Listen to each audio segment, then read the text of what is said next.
Olá! Hoje a gente vai mergulhar numa ideia que é de verdade fascinante. Como uma única palavrinha, às vezes uma letra só, pode mudar completamente o rumo de uma descoberta científica. Vamos ver que a precisão da linguagem não é só um detalhe, sabe? É a base de tudo, o verdadeiro alicerce do conhecimento. Pois é, de uns tempos pra cá, especialmente depois da pandemia, a gente começou a usar palavras que antes eram só de laboratório, né? Metodologia, ensaio clínico, tudo isso entrou na nossa conversa do dia a dia. E isso mostra uma coisa muito importante. É crucial a gente entender como essa linguagem da ciência é montada. Porque, olha, não é por acaso. Cada palavra ali é escolhida com uma precisão de cirurgião, porque um detalhezinho pode mudar o jogo todo. Se a gente pegar um artigo de biologia e um de história, pode parecer que são de planetas diferentes, certo? Mas e se eu disser que, no fundo, todos os textos científicos de qualquer área seguem a mesma lógica? Eles são construídos em cima de três ações principais. É como se fosse um código secreto, um DNA universal da ciência, que a gente vai decifrar agora. Então, esse aqui é o nosso mapa. Todo trabalho científico, sem exceção, faz três coisas. Primeiro, ele descreve o que quer fazer. Depois, ele narra direitinho como fez. E por último, ele argumenta por que aquilo que descobriu é importante. E olha, essa estrutura não é só para bonito, não, é tradição. É uma ferramenta de lógica pura. É o que garante que o conhecimento possa ser testado, checado e que a gente possa construir coisas novas em cima disso com segurança. Vamos dar uma olhada em cada passo desses com exemplos da área da saúde. O primeiro passo, então, é descrever. Presta atenção nesses verbos: avaliar, traçar, identificar.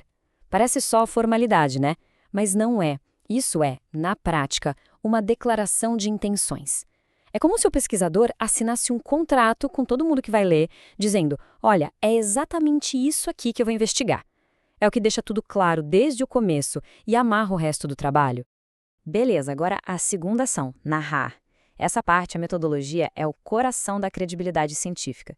Pensa bem, o autor não chega e fala: descobri uma coisa. Não, ele mostra o caminho das pedras. Foi assim que eu descobri. Quando ele detalha o número de pessoas, os questionários, a gravação, ele está abrindo o jogo. Ele está provando que as conclusões dele não sairão do nada, mas de um processo sério, transparente e que, mais importante, qualquer outro cientista pode checar. E, finalmente, a terceira etapa, argumentar. É aqui que a pesquisa vira o jogo. Não basta só apresentar os fatos, tem que construir um argumento forte. Nesse exemplo, para justificar por que o estudo focou nas mães, a pesquisa argumenta que o jeito que o cuidador entende a doença é um fator crítico. É nesse momento que o cientista precisa convencer todo mundo de que o trabalho dele importa, que as descobertas dele fazem a diferença. Ok, agora que a gente já viu a estrutura, o esqueleto do texto científico, vamos fazer uma coisa diferente. Vamos dar um zoom bem forte. A gente vai sair da visão macro do artigo e mergulhar no nível atômico da linguagem. As palavras, as pequenininhas, porque são elas que, muitas vezes, têm o maior poder. Parece uma pergunta boba, né? Mas na ciência, e acho que na vida também, a resposta é de cair o queixo. Uma palavra.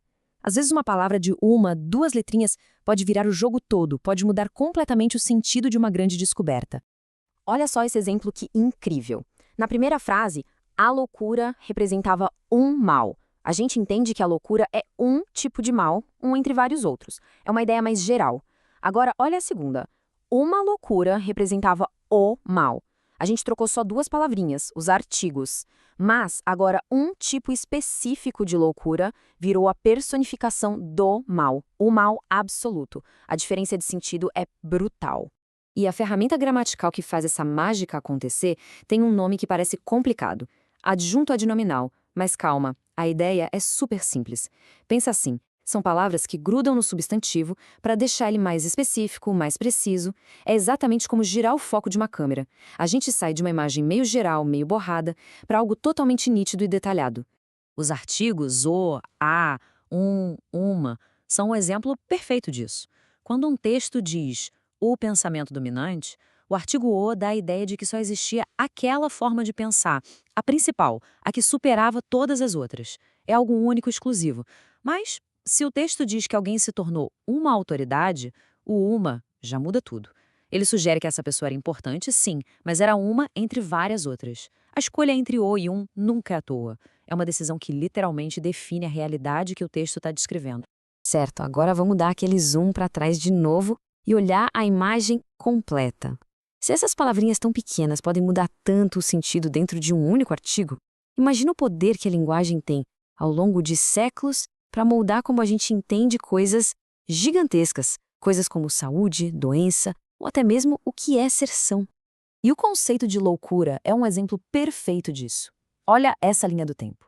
O que um dia foi visto como uma ponte com os deuses, lá na antiguidade, de repente, na Renascença, vira um problema social que precisa ser expulso da cidade. E depois, vira uma doença que tem que ser isolada num asilo. Cada vez que a definição mudava, a vida de quem passava por isso mudava de forma radical. A linguagem aqui não estava só descrevendo a realidade, ela estava de fato criando essa realidade. Essa citação do Foucault sobre a nau dos loucos, a nau dos insensatos, é muito forte. Ela resume perfeitamente como a linguagem foi usada para chutar as pessoas para fora da sociedade, tanto no sentido literal quanto no figurado. Ao dizer que essas pessoas pertenciam a um outro mundo, a sociedade encontrava a desculpa perfeita para excluí-las, para redefinir quem elas eram e onde elas pertenciam.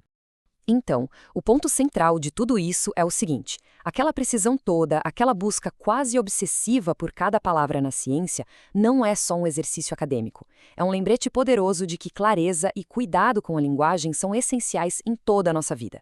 As palavras que a gente escolhe, não importa se é num ambulatório ou numa conversa de bar, elas constroem o mundo que a gente entende.